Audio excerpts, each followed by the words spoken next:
myself, like a dirty person, and I keep myself clean, and our clothes are clean, but you wouldn't know that to look at my house. It is a world that few people have seen, and tonight you are about to go inside the life of an Iowa hoarder. Last night we showed you the problem, and tonight we are going to take you inside a world that few have seen. I'm Patrick Bell here with part 2 of our special investigation, Hoarding in Iowa. Yeah, Kevin and Stacy, you're about to meet a woman trying desperately to get her home and to some extent her life in order. And as she fights to beat her deep desire to collect, we learn what causes this debilitating problem and how it might be conquered. Certainly this makes one feel depressed, and when you feel depressed or overwhelmed, you can't function. Sometimes I will stand, because I don't have anywhere to sit, even if I'm just eating a bowl of cereal, I'll close my eyes. I would just close my eyes and pretend that this does not exist. It's a world few have seen. It's pretty bad. A world in which a house... Do I have hope now? No. I don't know that I do right now. ...is not always a home. I think I don't even look at it as a home anymore. I just look at it as my stuff's here, and it won't get wet, and I've got a place to sleep, even if it is the floor. For Debbie Swanson. I've tried for years to keep a neat house, to keep a clean house. I've tried for 20, 30 years.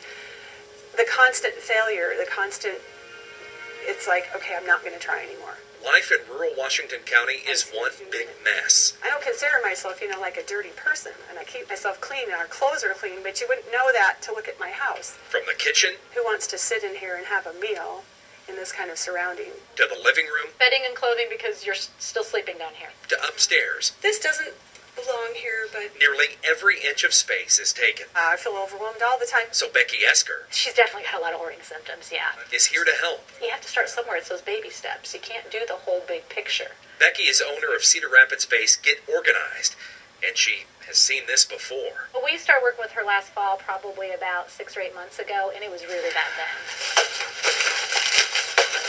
We got the kitchen cleaned up and the living room cleaned up. That it could be functioned as it was supposed to. And she's done some backsliding, which is pretty typical for folks. And then we could use that, which is prime real estate, for maybe cereal boxes and things to get in and out of. But much like order, what drives the desire to collect is hard to find. It is. It's one of the most difficult things to treat. Steve Mitchell is a licensed mental health counselor at Mercy Behavioral Health.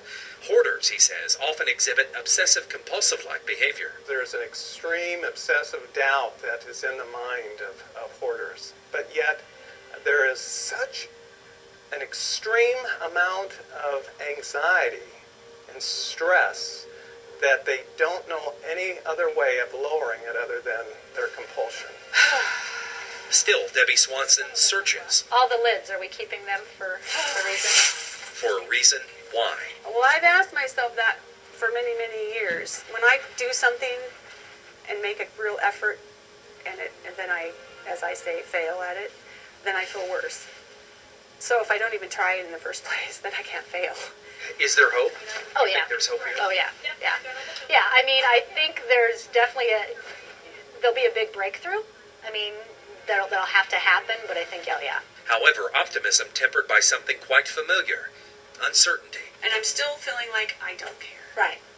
I'm still feeling like I can't do this. Mm-hmm. This is a disaster. No matter if I put this away or put that away or pick up, I'm still going to live in a mess, so why even bother? Right. Sure, I'm always hopeful. I'm always hopeful. But I don't have any faith in me doing it. And mental health experts say there is help and hope for those suffering from hoarding. A combination of therapy and medication could break this cycle. Now, if you, a family member, or a friend need help, just log on to kcci.com and click on the As Seen bug. There you'll find local numbers and resources to hopefully help get life back on track.